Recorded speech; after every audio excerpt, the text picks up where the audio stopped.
खाटू श्याम के धड़ की पूजा कहाँ होती है? आइए जानते हैं इस कहानी के माध्यम से। खाटू श्याम के धड़ की पूजा हरियाणा के हिसार जिले के बीड़ गांव में होती है। मान्यता है कि यह वही स्थान है जहां बर्बरीक ने अपना शीश दान किया था और इसी स्थान पर उनके धड़ की पूजा की जाती है। यह मंदिर श्याम बाबा मंदिर के नाम से भी प्रसिद्ध है और यहाँ दूर दूर से भक्त दर्शन के लिए आते हैं। लोगों का मानना है कि यहाँ दर्शन करने से उनकी मनोकामनाएं पूरी होती हैं। मान्यता है कि जो लोग भगवान खाटू के दर्शन करते हैं उनके जीवन की हर समस्या अपने आप दूर हो जाती है, इसलिए भक्त इन्हें हारे का सहारा भी कहते हैं। इस मंदिर में खाटू श्याम के शीश की पूजा होती है।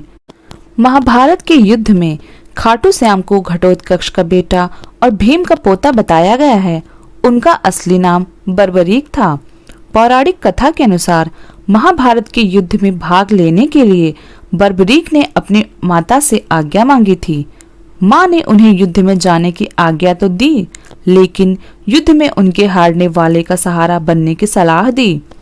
महाभारत युद्ध से पहले श्री कृष्ण ब्राह्मण वेश में वीर बर्बरीक से मिले थे और उन्होंने इस महान योद्धा की वीरता और दान वीरता की भी परीक्षा ली थी।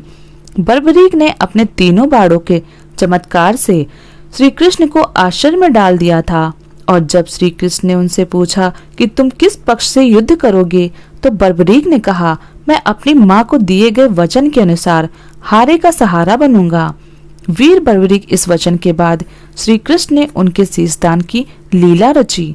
बर्बरीक शीशदान के लिए तो सहर्ष तैयार हो गए, लेकिन उन्हें दुख हुआ कि वह अपने पिता, दादा व अन्य पूर्वजों के किसी काम नहीं आ सके।